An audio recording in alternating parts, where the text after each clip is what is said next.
നമസ്കാരം. ഒരു പാർട്ട്ണർഷിപ്പ് ബിസിനസ്സാണ്. അത് എങ്ങനെ രജിസ്റ്റർ ചെയ്യണം? അതൊരു പാർട്ട്ണർഷിപ്പ് ഫേമായിട്ട് ചെയ്യണോ? അതോ ഒരു ലിമിറ്റഡ് ലയബിലിറ്റി പാർട്ട്ണർഷിപ്പ് LLP ആയിട്ട് ചെയ്യണോ? ഏത് ചെയ്യുന്നതാണ് ഏറ്റവും നല്ലത്? ഈ ഒരു സംശയം ഒരുപാട് പേർക്കുള്ളതാണ്. ഒരുപാട് ബിസിനസ് ചെയ്യാൻ പോകുന്നവർ എപ്പോഴും ചോദിക്കുന്ന ഒരു സംശയമാണത്. ആ സംശയങ്ങൾ ഇന്നൊന്ന് ക്ലിയർ ചെയ്യാം. ഈ LLPയും ഒപ്പം തന്നെ പാർട്ട്ണർഷിപ്പ് ഫേമും ഇവ രണ്ടും തമ്മിലുള്ള പ്രധാനപ്പെട്ട ഡിഫറൻസ് എന്തൊക്കെയാണെന്നുള്ളത് നമുക്കൊന്ന് ഡീറ്റെയിൽ ആയിട്ട് നോക്കാം. പലർക്കും അറിയേണ്ടത് ഇതിൻ്റെ പ്രൈസിംഗ് ആണ്, അല്ലെങ്കിൽ ഇതിൻ്റെ എക്സ്പെൻസ് പാർട്ടാണ്. ചിലവ്, വർഷം തോറും എത്ര ചിലവ് വരും, ഈ രണ്ടും തമ്മിൽ വലിയ രീതിയിലുള്ള ചിലവിൽ വ്യത്യാസമുണ്ടോ? ഇതൊക്കെ ഒരുപാട് പേര് ചോദിക്കുന്ന സംശയങ്ങളാണ്. നമുക്കിതെല്ലാം ക്ലിയർ ചെയ്തിട്ട് പോവാം. ഞാൻ പ്രധാനപ്പെട്ട ഈ LLPയും പാർട്ട്ണർഷിപ്പ് ഫേമും തമ്മിലുള്ള ഡിഫറൻസ് ഒന്ന് പറഞ്ഞുതരാം. ഇതിലെ പാർട്ട്ണർഷിപ്പ് എന്ന് പറയുന്നത്, അതായത് പാർട്ട്ണർഷിപ്പ് ഫേം എന്ന് പറയുന്ന സ്ട്രക്ചർ ശരിക്കും ഒരു ട്രഡീഷണൽ സ്ട്രക്ചറാണ്. പണ്ട് മുതലേ, അതായത് 1932 ഈ ഒരു നിയമം ഇന്ത്യയിൽ പാസ്സാക്കിയിട്ടുണ്ടായിരുന്നത്. ഇന്ത്യൻ പാർട്ട്ണർഷിപ്പ് ആക്ട് 1932, അതായത് ട്രഡീഷണലായിട്ട് പ്രാചീനമായിട്ട് നമ്മൾ ഉപയോഗിച്ച് വരുന്ന ഒരു സ്ട്രക്ചറാണത്. ഇതിനെ ഒന്ന് ആധുനീകരിച്ചിട്ട് കുറച്ചുകൂടെ ഒന്ന് മോഡേണൈസ് ചെയ്തിട്ടുള്ള ഒരു രൂപമാണ് ലിമിറ്റഡ് ലയബിലിറ്റി പാർട്ട്ണർഷിപ്പ് എന്ന് പറയുന്നത്. അത് റീസെൻ്റ് ആയിട്ട് വന്നിട്ടുള്ളതാണ്. 2008 ഈ നിയമം പാസ്സാക്കിയിട്ടുള്ളത്, LLP ആക്ട് 2008. അപ്പോൾ കുറച്ചുകൂടെ മോഡേൺ ആണ്. അതായത് ഇന്നത്തെ കാലത്തിന് അനുയോജ്യമായിട്ടുള്ള രീതിയിൽ കുറേ മാറ്റങ്ങൾ വരുത്തി. അതായത് കമ്പനി ഈ പ്രൈവറ്റ് ലിമിറ്റഡ് കമ്പനി ഉണ്ടല്ലോ, അതിൻ്റെ കുറേ ഗുണങ്ങളും ഒപ്പം തന്നെ പാർട്ട്ണർഷിപ്പ് എന്ന് പറയുന്ന ആ ഒരു സ്ട്രക്ചറിൻ്റെ കുറേ ഗുണങ്ങളും രണ്ടും കൂടെ മിക്സ് ചെയ്തിട്ടുള്ള ഒരു കോൺസെപ്റ്റ്, ഒരു സ്ട്രക്ചറാണ് ലിമിറ്റഡ് ലയബിലിറ്റി പാർട്ട്ണർഷിപ്പ് എന്ന് പറയുന്നത്. അപ്പം ഒന്ന് പഴയത്, പാർട്ട്ണർഷിപ്പ് എന്ന് പറയുന്നത് പഴയൊരു സ്ട്രക്ചറാണ്, ട്രഡീഷണൽ കോൺസെപ്റ്റാണ്. LLP എന്ന് പറയുന്നത് റീസെൻ്റ് ആയിട്ടുള്ള ഒരു മോഡേൺ കോൺസെപ്റ്റ് എന്ന് പറയാം. ഇനി എങ്ങനെയാണ് ഒരു പാർട്ട്ണർഷിപ്പ് ഫേം നമ്മൾ ഫോം ചെയ്യേണ്ടത്? പാർട്ട്ണർഷിപ്പ് ഫേം ഫോം ചെയ്യാൻ ഒട്ടും കോംപ്ലിക്കേറ്റഡ് അല്ല, വളരെ ഈസിയാണ്. ഇതിൽ ഇത്ര മാത്രമേ വരുന്നുള്ളൂ. നിങ്ങൾ പാർട്ട്നേഴ്സ് തമ്മിൽ ഒരു കരാർ ഉണ്ടാക്കുന്നു, ഒരു എഗ്രിമെൻ്റ് ഉണ്ടാക്കുന്നു. ആ എഗ്രിമെൻ്റ് ഡ്രാഫ്റ്റ് ചെയ്യേണ്ടത് ഓരോ സംസ്ഥാനത്തെയും സ്റ്റാമ്പ് ഡ്യൂട്ടിക്ക് അനുസരിച്ചിട്ടാണ്. കേരളത്തിലാണെന്നുണ്ടെങ്കിൽ 5000 രൂപയുടെ, ഈ വീഡിയോ എടുക്കുന്ന ആ ഒരു ഡേറ്റ് കൂടെ നിങ്ങൾ നോക്കുക, അന്നത്തേക്ക് 5000 റുപ്പീസിൻ്റെ സ്റ്റാമ്പ് പേപ്പറിലാണ് ഈ പാർട്ട്ണർഷിപ്പ് ഡീഡ് നിങ്ങൾ എഴുതേണ്ടത്. വൺസ് ഈ പാർട്ട്ണർഷിപ്പ് ഡീഡ് നിങ്ങൾ എഴുതി കഴിഞ്ഞാൽ ഇത് വെച്ചുകൊണ്ട് നിങ്ങൾക്ക് പാൻ കാർഡിന്, പാർട്ട്ണർഷിപ്പിൻ്റെ പേരിലൊരു പാൻ കാർഡിന് അപേക്ഷിക്കാം. അതോടുകൂടി ഈ പാർട്ട്ണർഷിപ്പ് ഫോർമേഷൻ കംപ്ലീറ്റ് ആയി. ഇനി ഈ പാർട്ട്ണർഷിപ്പ് വേണമെന്നുണ്ടെങ്കിൽ നമുക്ക് രജിസ്റ്റർ ചെയ്യാം. ഗ്രൂപ്പ്സ് എന്ന് പറയുന്ന കേരള സർക്കാരിൻ്റെ സൈറ്റിനകത്ത് കയറിയിട്ട് നിങ്ങൾക്ക് വേണമെന്നുണ്ടെങ്കിൽ രജിസ്റ്റർ ചെയ്യാം. പക്ഷേ രജിസ്ട്രേഷൻ ഈസ് നോട്ട് മാൻഡേറ്ററി അല്ല. അത് പലപ്പോഴും ഈ സ്റ്റാർട്ടപ്പ് സ്കീമിലൊക്കെ അപ്ലൈ ചെയ്യുന്ന സമയത്താണ് രജിസ്റ്റേർഡ് പാർട്ട്ണർഷിപ്പ് ആയിരിക്കണം എന്ന് പറയുന്നത്. അപ്പം അത്തരത്തിലുള്ള ചില സ്കീമുകളിലൊക്കെ പങ്കെടുക്കണമെന്നുണ്ടെങ്കിൽ നമുക്ക് രജിസ്റ്റേർഡ് പാർട്ട്ണർഷിപ്പ് വേണം. അല്ലാത്ത പക്ഷം ഈ പാർട്ട്ണർഷിപ്പ് ഫേം രജിസ്റ്റർ ചെയ്യണമെന്ന് യാതൊരു നിർബന്ധവുമില്ല. എന്നാൽ LLP ഒരു ദിവസം കൊണ്ട് ഫോം ചെയ്യാൻ കഴിയുന്നതല്ല, അതിന് കുറച്ച് സമയം എടുക്കുന്നുണ്ടാകും. ആദ്യം നമ്മൾ നെയിം റിസർവേഷൻ കൊടുക്കണം. ട്രേഡ് മാർക്ക് അല്ല, പലർക്കും സംശയമാണ് ഈ LLPയുടെ നെയിം റിസർവേഷൻ കൊടുക്കുക എന്ന് വെച്ച് കഴിഞ്ഞാൽ ട്രേഡ് മാർക്കിന് കൊടുക്കുകയാണെന്നുള്ളത്. അല്ല, അത് രണ്ടും വെവ്വേറെ ഡിപ്പാർട്ട്മെൻറ്റാണ്. ഇവിടെ നമ്മൾ LLPയുടെ പേര് റിസർവ് ചെയ്യുന്നു. വൺസ് പേര് റിസർവ് ചെയ്ത് കിട്ടിക്കഴിഞ്ഞാൽ ബാക്കിയുള്ള ഇൻകോർപ്പറേഷനുമായി ബന്ധപ്പെട്ടിട്ടുള്ള ഫയലിങ്സ് മറ്റു കാര്യങ്ങളെല്ലാം ചെയ്യുന്നു. അങ്ങനെ ഇൻകോർപ്പറേഷൻ കഴിഞ്ഞാൽ ഇതിൻ്റെ എഗ്രിമെൻറ്റ് നമ്മൾ ഉണ്ടാക്കണം. അവിടെ 5000 റുപ്പീസ് അല്ല വരുന്നത്, കേരളത്തിൽ 1000 റുപ്പീസാണ്. എഗെയിൻ കാലത്തിനനുസരിച്ചിട്ട്, വർഷങ്ങൾക്കനുസരിച്ചിട്ട് ഇത് മാറ്റം വരാം. ഈ വീഡിയോയുടെ ഡേറ്റ് കൂടെ നോക്കിയതിന് ശേഷം നിങ്ങൾ നിശ്ചയിക്കുക. അപ്പോൾ എന്തെങ്കിലും മാറ്റങ്ങൾ വന്നിട്ടുണ്ടോ എന്നുള്ളത് നിങ്ങൾ ചെക്ക് ചെയ്യുക. അപ്പം ആ സ്റ്റാമ്പ് പേപ്പറിൽ കാര്യങ്ങളെല്ലാം തയ്യാറാക്കുന്നു, ആൻഡ് അത് നമ്മൾ ഫയൽ ചെയ്യേണ്ടതുണ്ട്. അപ്പം ഇത് LLP എന്ന് പറയുന്നത് കുറച്ച് സമയം എടുത്ത് ചെയ്യേണ്ട ഒരു പ്രോസസ്സാണ്. പക്ഷേ പാർട്ട്ണർഷിപ്പ് ഫേം എന്ന് പറയുന്നത് വളരെ ചുരുങ്ങിയ സമയം കൊണ്ട് തന്നെ, ദിവസങ്ങൾ കൊണ്ട് തന്നെ ചെയ്യാൻ കഴിയുന്ന ഒരു പ്രോസസ്സാണ്. ആൻഡ് ഞാൻ പറഞ്ഞു വന്നത്, LLPയിൽ രജിസ്ട്രേഷൻ ഈസ് മാൻഡേറ്ററി. കാരണം രജിസ്റ്റർ ചെയ്തെങ്കിൽ മാത്രമേ നമുക്ക് LLP എന്ന് പറയുന്ന സ്ട്രക്ചർ ഉണ്ടാവത്തുള്ളൂ. ഓക്കെ. ആൻഡ് മറ്റൊരു പ്രധാനപ്പെട്ട ഡിഫറൻസ് ആണ് ആനുവൽ റിട്ടേൺസ്, വർഷം തോറും ചെയ്യേണ്ട റിട്ടേൺസ്. പലരും ചോദിക്കുന്നതാണ്, സർ ഇങ്ങനെ ഫോം ചെയ്ത് കഴിഞ്ഞാൽ വർഷം തോറും എന്തെങ്കിലും ചിലവ് വരും, വർഷം തോറും നമ്മൾ എന്തെങ്കിലും ചെയ്യേണ്ടതായിട്ട് വരുമോ? തീർച്ചയായിട്ടും ചെയ്യേണ്ടതായിട്ട് വരും. IT filing, IT returns, income tax returns രണ്ടിലും, പാർട്ട്ണർഷിപ്പ് ഫേം ആണെന്നുണ്ടെങ്കിലും LLPയിലാണെന്നുണ്ടെങ്കിലും നിങ്ങൾ ചെയ്യേണ്ടതുണ്ട്.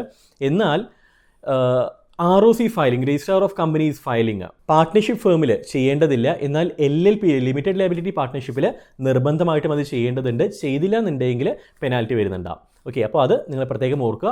ROC filing is mandatory in limited liability partnership. എന്നാൽ പാർട്ട്ണർഷിപ്പ് ഫേമിനകത്ത് അത് ആവശ്യമില്ല. ഇനി മറ്റൊരു പ്രധാനപ്പെട്ട ഡിഫറൻസ് ആണ് സെപ്പറേറ്റ് ലീഗൽ എൻറ്റിറ്റി. എന്താണ് ഈ സെപ്പറേറ്റ് ലീഗൽ എൻറ്റിറ്റി എന്ന് വെച്ച് കഴിഞ്ഞാൽ, നോക്കൂ, സെപ്പറേറ്റ് ലീഗൽ എൻറ്റിറ്റി ആയിട്ടുള്ള സ്ഥാപനങ്ങൾക്കെല്ലാം പ്രത്യേകം ഒരു എക്സിസ്റ്റൻസ് ഉണ്ടാവും. എന്ന് വെച്ച് കഴിഞ്ഞാൽ അതിനെ ഒരു വ്യക്തിയായിട്ട് നമുക്ക് കൺസിഡർ ചെയ്യാം. ഒരു ഉദാഹരണത്തിന് പറയുകയാണ്, അപ്പം ഒരു വ്യക്തിക്ക് എന്തെല്ലാം റൈറ്റ്സ് കിട്ടുന്നോ ആ റൈറ്റ്സ് എല്ലാം ഈ പറയുന്ന സെപ്പറേറ്റ് ലീഗൽ എൻറ്റിറ്റിക്കും കിട്ടും. ഫോർ എക്സാമ്പിൾ, ഒരു വ്യക്തിക്ക് ഒരു പ്രോപ്പർട്ടി ഓൺ ചെയ്യാനായിട്ട് കഴിയും, അല്ലേ? ഒരു വ്യക്തിയുടെ മേലെ കേസ് കൊടുക്കാനായിട്ട് കഴിയും, ആ വ്യക്തിക്ക് വേണമെങ്കിൽ കേസ് കൊടുക്കാനായിട്ട് കഴിയും, ഒരു വ്യക്തിക്ക് കോൺട്രാക്റ്റിൽ ഏർപ്പെടാനായിട്ട് കഴിയും. ഇതെല്ലാം ഒരു വ്യക്തിക്ക് ഇടുന്ന റൈറ്റ്സ് ആണ്. ഇതേ റൈറ്റ്സ് ലിമിറ്റഡ് ലയബിലിറ്റി പാർട്ട്ണർഷിപ്പിന് കിട്ടും. LLP ആണെന്നുണ്ടെങ്കിൽ LLP എന്ന് പറയുന്ന ഒരു സെപ്പറേറ്റ് ലീഗൽ എൻറ്റിറ്റി ആണ്. എന്ന് വെച്ച് കഴിഞ്ഞാൽ ഒരു വ്യക്തി അവൻ എൻജോയ് ചെയ്യുന്ന എല്ലാ കാര്യങ്ങളും ഈ സെപ്പറേറ്റ് ലീഗൽ എൻറ്റിറ്റി ആയിട്ടുള്ള ലിമിറ്റഡ് ലയബിലിറ്റി പാർട്ട്ണർഷിപ്പിനും എൻജോയ് ചെയ്യാനായിട്ട് കഴിയും. അതായത് LLPയുടെ പേരിൽ നിങ്ങൾക്ക് വസ്തുക്കൾ വാങ്ങാനായിട്ട് കഴിയും, LLPയുടെ ഓൺഷിപ്പിൽ നിങ്ങൾക്ക് മിഷനറീസോ നിങ്ങൾക്ക് ട്രേഡ് മാർക്കോ എന്ത് വേണമെങ്കിലും എടുക്കാനായിട്ട് കഴിയും. ആൻഡ് ഓൾസോ LLPയുടെ പേരിൽ വേണമെങ്കിൽ നിങ്ങൾക്കൊരു കേസ് ഫയൽ ചെയ്യാം, മറ്റൊരാൾക്ക് വേണമെങ്കിൽ LLPക്ക് ഒരു കേസ് അല്ലെങ്കിൽ LLPക്ക് എഗെയിൻസ്റ്റ് ആയിട്ട് ഒരു കേസ് ഫയൽ ചെയ്യാം, LLPക്ക് വേണമെന്നുണ്ടെങ്കിൽ ഒരു കോൺട്രാക്റ്റിൽ ഏർപ്പെടാനായിട്ട് കഴിയും. ഇതൊന്നും ഈ പറയുന്ന പാർട്ട്നേഴ്സിന് LLPക്ക് അകത്തുള്ള പാർട്ട്നേഴ്സ് ഉണ്ടല്ലോ ഇവരെ ബാധിക്കുന്നില്ല. അതാണ് സെപ്പറേറ്റ് ലീഗൽ എൻറ്റിറ്റി എന്ന് പറയുന്നത്. എന്നാൽ ഈ പറയുന്ന സെപ്പറേറ്റ് ലീഗൽ എൻറ്റിറ്റി എന്ന് പറയുന്ന ബെനിഫിറ്റ് പാർട്ട്ണർഷിപ്പ് ഫേമുകൾക്ക് കിട്ടത്തില്ല. ഓക്കെ, അവിടെ എല്ലാം വ്യക്തിപരമായിരിക്കും. നിങ്ങളൊരു പാർട്ട്ണർ ആണെന്നുണ്ടെങ്കിൽ ഡയറക്റ്റ്ലി നിങ്ങൾക്ക് തന്നെയായിരിക്കും അതിൻ്റെ ലയബിലിറ്റി വരുന്നത്. നിങ്ങളുടെ പേരിലായിരിക്കും എല്ലാ കാര്യങ്ങളും. ഒരു ഭൂമി വാങ്ങുകയാണെന്നുണ്ടെങ്കിൽ അത് നിങ്ങളുടെ പേരിലായിരിക്കും വാങ്ങുന്നത്, ഈ പറയുന്ന പാർട്ട്ണർഷിപ്പ് ഫേമിൻ്റെ പേരിലല്ല. അതിനുള്ള റൈറ്റ്സ് ഇല്ല, കാരണം ഇതൊരു സെപ്പറേറ്റ് ലീഗൽ എൻറ്റിറ്റി അല്ല, ഒരു വ്യക്തി അല്ല, സെപ്പറേറ്റ് ഒരു വ്യക്തി അല്ല അത്. LLP എന്ന് പറയുന്നത് നേരെ വിപരീതമാണ്. അതൊരു വ്യക്തിയെ പോലെയാണ് കൺസിഡർ ചെയ്യുന്നത്. ഒരു വ്യക്തി എൻജോയ് ചെയ്യുന്ന എല്ലാ കാര്യങ്ങളും അതിനെ എൻജോയ് ചെയ്യാനായിട്ട് കഴിയും. മറ്റൊരു ഭാഷയിൽ പറഞ്ഞാൽ പാർട്ട്ണർഷിപ്പ് ഫേം ആണെന്നുണ്ടെങ്കിൽ നിങ്ങളില്ല എന്നുണ്ടെങ്കിൽ ആ ഫേം ഇല്ല. നിങ്ങൾ പിരിഞ്ഞു പോയി കഴിഞ്ഞാൽ ആ ഫേം അവിടെ ഇല്ല, അല്ലെങ്കിൽ നിങ്ങൾ എക്സ്പയർഡ് ആയിക്കഴിഞ്ഞാൽ ആ ഫേം അതോടുകൂടി തീർന്നു. പക്ഷേ LLPയിൽ അങ്ങനെയല്ല. LLPയിൽ നിങ്ങളില്ല എന്നുണ്ടെങ്കിലും ആ LLP അതേപോലെ തന്നെ നിലനിൽക്കും. കാരണം അത് ഇൻഡിപെൻഡൻ്റ് ആയിട്ടുള്ള ഒരു വ്യക്തിയാണ്. ഒരു വ്യക്തിക്ക് കിട്ടുന്ന എല്ലാ രീതിയിലുള്ള അവകാശങ്ങളും എല്ലാ രീതിയിലുള്ള മെറിറ്റ്സുമുള്ള ഒരു സെപ്പറേറ്റ് ലീഗൽ എൻറ്റിറ്റിയാണത്. ഈ പറഞ്ഞ സെപ്പറേറ്റ് ലീഗൽ എൻറ്റിറ്റി എന്ന് പറയുന്ന ഫീച്ചറിനോടൊപ്പം തന്നെ കൂട്ടി വായിക്കാൻ കഴിയുന്ന മറ്റൊന്നാണ് ലയബിലിറ്റി ഓഫ് പാർട്ട്നേഴ്സ്. പാർട്ട്നേഴ്സിൻ്റെ ബാധ്യത. ഡെഫിനറ്റ്ലി ബിസിനസ് എന്ന് വെച്ച് കഴിഞ്ഞാൽ അതിനകത്ത് ധാരാളം ബാധ്യതകളുണ്ടാകും. കാരണം നമ്മൾ പൈസ നിക്ഷേപിച്ചിട്ടാണ് ചെയ്യുന്നത്, അല്ലേ? ലാഭം ഉണ്ടാക്കാനായിട്ട് നമ്മൾ പൈസ നിക്ഷേപിച്ചിട്ട് ചെയ്യുന്നു. സോ ഈ ട്രാൻസാക്ഷൻസിനിടയിൽ നമുക്ക് ധാരാളം നമ്മൾ അക്കൗണ്ടബിൾ ആയിരിക്കും, നമ്മൾ ലയബിൾ ആയിരിക്കും പല കാര്യങ്ങളിലും. ഈ ലയബിലിറ്റിയുടെ പരിധി എത്ര വരെ ഉണ്ട്, ഇത് വെച്ചിട്ട് നമുക്കിതിനെ ഡിഫറൻഷ്യേറ്റ് ചെയ്യാനായിട്ട് കഴിയും. ഇപ്പം ഒരു ലിമിറ്റഡ് ലയബിലിറ്റി പാർട്ട്ണർഷിപ്പ് ആണെന്നുണ്ടെങ്കിൽ നിങ്ങൾക്ക്, ഞാൻ പറഞ്ഞു ഇതൊരു സെപ്പറേറ്റ് ലീഗൽ എൻറ്റിറ്റിയാണ്. അതുകൊണ്ട് തന്നെ നിങ്ങൾ എത്ര തുകയാണോ ഇതിൽ ഇൻവെസ്റ്റ് ചെയ്ത് നിക്ഷേപിക്കുന്നത്, ഇപ്പോൾ ഒരു 10 ലക്ഷം രൂപയാണ് നിങ്ങൾ ഈ ബിസിനസ്സിന് വേണ്ടി നിക്ഷേപിച്ചിട്ടുള്ളത്. പക്ഷേ നിങ്ങളുടെ പേഴ്സണൽ അക്കൗണ്ടിൽ 1 കോടി രൂപയുണ്ട്. പക്ഷേ നിങ്ങൾ ബിസിനസ്സിലേക്ക് ഇൻവെസ്റ്റ് ചെയ്തതിൽ 10 ലക്ഷം രൂപയാണ്. അപ്പോൾ നിങ്ങളുടെ ബാധ്യത എന്ന് പറയുന്നത് 10 ലക്ഷം രൂപ മാത്രമാണ്. നിങ്ങൾക്ക് നഷ്ടപ്പെടുകയാണെന്നുണ്ടെങ്കിൽ മാക്സിമം നഷ്ടപ്പെടുന്നത് 10 ലക്ഷം രൂപയായിരിക്കും. കുറേ എക്സംഷൻസ് ഉണ്ട്. കാരണം നിങ്ങൾ കുറേ കള്ളത്തരങ്ങളൊക്കെ കാണിച്ച് ഒക്കെ ചെയ്യുകയാണെങ്കിൽ കോടതി വേണമെങ്കിൽ എടുക്കാം. പക്ഷേ നോർമൽ കേസിൽ ബിസിനസ്സിന് സാധാരണ രീതിയിൽ വരുന്ന നഷ്ടങ്ങൾ ഈ പറഞ്ഞിട്ടുള്ള ക്യാപിറ്റൽ ഇൻവെസ്റ്റ്മെൻറ്റ് എത്രയാണോ അതിൽ നിന്നായിരിക്കും എടുക്കുന്നത്. ഒരിക്കലും നിങ്ങളുടെ ബാങ്ക് അക്കൗണ്ടിലുള്ള ബാക്കി 90 ലക്ഷം രൂപയെ അത് ബാധിക്കുന്നില്ല. റൈറ്റ്? ഇതാണ് ലിമിറ്റഡ് ലയബിലിറ്റി എന്ന് പറയുന്നത്. ഈ ലിമിറ്റഡ് ലയബിലിറ്റി എന്ന് പറയുന്ന ഫീച്ചർ ഏതിലായിരിക്കും കിട്ടുന്നത്? LLPയിലായിരിക്കും കിട്ടുന്നത്. എന്നാൽ പാർട്ട്ണർഷിപ്പ് ഫേം ആണെന്നുണ്ടെങ്കിൽ അവിടെ അൺലിമിറ്റഡ് ലയബിലിറ്റി ആണ്. ഒരുപക്ഷെ നിങ്ങൾ ഈ പാർട്ട്ണർഷിപ്പ് ഫേമിലേക്ക് 10 ലക്ഷം രൂപയാണ് ഇൻവെസ്റ്റ് ചെയ്തിട്ടുള്ളത് എന്നുണ്ടെങ്കിൽ പോലും മറ്റൊരു വ്യക്തി 20 ലക്ഷം രൂപയ്ക്ക് നിങ്ങൾക്ക് എഗെയിൻസ്റ്റ് ആയിട്ട്, ഈ സ്ഥാപനത്തിന് എഗെയിൻസ്റ്റ് ആയിട്ട് കേസ് കൊടുക്കുകയാണെന്നുണ്ടെങ്കിൽ ബാക്കി 10 ലക്ഷം രൂപ നിങ്ങളുടെ പേഴ്സണൽ അസറ്റിന് പോലും എടുത്തു കൊടുക്കേണ്ടതായിട്ട് വരും. ഇതാണ് സിമ്പിളായിട്ട് ഈ ലിമിറ്റഡ് ലയബിലിറ്റി എന്ന് വെച്ച് കഴിഞ്ഞാൽ. ക്ലിയർ ആയല്ലോ? സോ ലിമിറ്റഡ് ലയബിലിറ്റി എൻജോയ് ചെയ്യാൻ കഴിയുന്നത് LLPയിലായിരിക്കും. ഇനി നമ്പർ ഓഫ് പാർട്ട്നേഴ്സ്, എത്ര പാർട്ട്നേഴ്സ് ആവാം, minimum limit and maximum limit. Partnership എന്ന് പറയുന്ന സമയത്ത് ഡെഫിനറ്റ്ലി ഒരാൾക്ക് ഒരു പാർട്ട്ണർഷിപ്പ് ആവാൻ കഴിയത്തില്ലല്ലോ. അവിടെ 2 പേര് വേണം. അപ്പം അവിടെയും 2 പേര് തന്നെയാണ്. മാക്സിമം ലിമിറ്റ് എങ്ങനെയാണ്? ലിമിറ്റഡ് ലയബിലിറ്റി പാർട്ട്ണർഷിപ്പ് LLPയിൽ മാക്സിമം ലിമിറ്റ് ഇല്ല. എന്നാൽ പാർട്ട്ണർഷിപ്പ് ഫേമിൽ 50 പേരാണ് മാക്സിമം ലിമിറ്റ് വരുന്നത്. ഇനി ഈ DSC, digital signature certificate, DIN, ഈ പരിപാടികളൊക്കെ ഉണ്ടല്ലോ, ഇതെല്ലാം ഈ ലിമിറ്റഡ് ലയബിലിറ്റി പാർട്ട്ണർഷിപ്പിലെ പാർട്ട്നേഴ്സ് നിർബന്ധമായിട്ട് എടുക്കേണ്ടതാണ്. ഫോം ചെയ്യുന്ന സമയത്ത് ഡെസിഗ്നേറ്റഡ് പാർട്ട്നേഴ്സ് എല്ലാവരും എടുക്കേണ്ടതാണ്. ആൻഡ് പാർട്ട്ണർഷിപ്പ് ഫേം ആണെന്നുണ്ടെങ്കിൽ അതിൻ്റെ ആവശ്യമൊന്നും വരുന്നില്ല. കാര്യം ഇറ്റ്സ് വെരി സിമ്പിൾ. ഫോം ചെയ്യാനായിട്ട് ഒട്ടും ബുദ്ധിമുട്ടില്ല, ഈസി ആയിട്ട് ചെയ്യാവുന്നൊരു കാര്യമാണത്. ഇനി മറ്റൊന്നാണ് ടാക്സ്. എത്ര പെർസെൻറ്റേജ് ടാക്സ്? LLPയിൽ ടാക്സ് കൂടുതലല്ലേ, പാർട്ട്ണർഷിപ്പ് ഫേമിൽ ടാക്സ് കുറവല്ലേ? അങ്ങനെയൊക്കെ സംശയങ്ങൾ ഉണ്ടാവാറുണ്ട്. രണ്ടിലും സെയിം തന്നെയാണ്, 30% തന്നെയാണ്, 30% തന്നെയാണ് ടാക്സ് വരുന്നത്. വ്യത്യാസങ്ങളൊന്നുമില്ല. അപ്പം എവിടെയാണ് ശരിക്കും ഈ വ്യത്യാസം വരുന്നത്? ചിലവിൻ്റെ കാര്യത്തിൽ ഗവൺമെൻറ്റിലേക്ക് അടയ്ക്കേണ്ട പൈസയിലൊന്നും വലിയ വ്യത്യാസം വരുന്നില്ല. വ്യത്യാസം വരുന്നത് പ്രൊഫഷണൽ ഫീസിൽ മാത്രമാണ്. ഇപ്പോൾ പാർട്ട്ണർഷിപ്പ് ഫേമിനേക്കാളും കുറച്ച് തുക കൂടുതൽ LLPയിലേക്ക് നിങ്ങൾ പ്രൊഫഷണൽ ഫീസായിട്ട്, കാരണം ഈ കാര്യങ്ങളെല്ലാം പ്രിപ്പയർ ചെയ്യാനായിട്ട്, ബുക്സ് പ്രിപ്പയർ ചെയ്യാനായിട്ട് നിങ്ങൾ കൊടുക്കേണ്ടതായിട്ട് വരും. ആ ഒരു വ്യത്യാസം മാത്രമായിരിക്കും വരുന്നത്. അപ്പം ഇത് ഏറ്റവും കൂടുതൽ ഫീൽ ചെയ്യുന്നത് ചെറിയ രീതിയിൽ ബിസിനസ് ആരംഭിക്കുന്ന അവർക്ക് മാത്രമായിരിക്കാം. ഒരു സ്റ്റേജിലേക്ക് എത്തിക്കഴിഞ്ഞാൽ പിന്നെ ഈ പറയുന്ന നിസാര തുകയൊന്നും ഒരു വിഷയമായിട്ട് വരത്തില്ല. അത് മാൻഡേറ്ററി ആയിട്ട് എല്ലാ വർഷവും അവർ കാണേണ്ടതായിട്ട് വരും.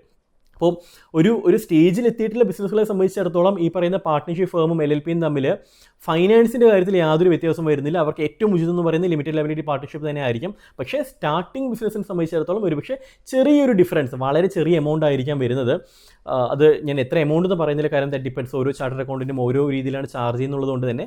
പക്ഷേ എന്നാൽ വളരെ തുച്ഛമായിട്ടുള്ള എമൗണ്ട് തന്നെയാണ് വരുന്നത്. ആ ഒരു എമൗണ്ടിൻ്റെ ഡിഫറൻസ് മാത്രമേ LLPക്ക് വരുന്നുള്ളൂ.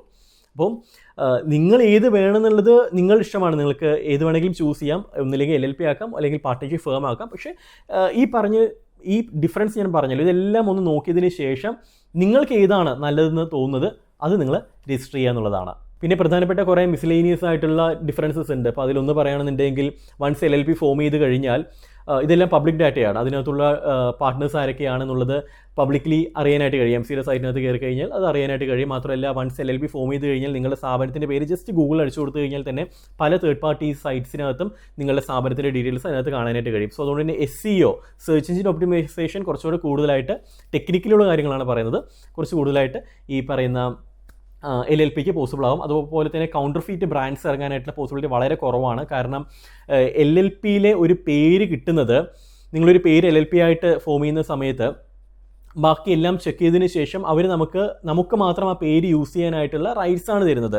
അതുകൊണ്ട് തന്നെ മറ്റൊരു കമ്പനിക്ക് അല്ലെങ്കിൽ മറ്റൊരു വ്യക്തിക്ക് ഇതേ പേരിൽ ഒരു LLPയോ അല്ലെങ്കിൽ പ്രൈവറ്റ് ലിമിറ്റഡ് കമ്പനിയോ ഫോം ചെയ്യാനായിട്ട് കഴിയത്തില്ല. അതുകൊണ്ട് തന്നെ കൗണ്ടർ ഫീറ്റ് ബ്രാൻഡ്സ് എന്ന് പറയുന്നില്ല, കൗണ്ടർ ഫീറ്റ് കമ്പനീസ് അല്ലെങ്കിൽ ഫേക്ക് കമ്പനീസ് വരാനായിട്ടുള്ള സാധ്യത വളരെ കുറവായിരിക്കും. മാത്രമല്ല ആളുകൾക്കിടയിൽ ഒരു ട്രസ്റ്റ് കുറച്ചുകൂടെ കൂടുതലായിരിക്കും. ഇതിന് സെപ്പറേറ്റ് നിയമം ഉള്ളതുകൊണ്ട് തന്നെ കുറച്ചുകൂടെ ഒരു വിശ്വസനീയമായിരിക്കും. ഈവൻ ഗൂഗിൾ സെർച്ച് ചെയ്യുന്ന സമയത്തും ഇതെല്ലാം കാണാൻ കഴിയുന്നതുകൊണ്ട് തന്നെ കുറച്ചുകൂടെ ട്രാൻസ്പെറൻസി ഉള്ളതുകൊണ്ട് തന്നെ കുറച്ചുകൂടെ ഈ വലിയ കമ്പനീസുമായിട്ടൊക്കെ കോൺട്രാക്റ്റിൽ ഏർപ്പെടുന്ന സമയത്ത് കുറച്ചുകൂടെ ട്രസ്റ്റബിൾ ആയിരിക്കും ഈ LLP എന്ന് പറയുന്ന സ്ട്രക്ചർ.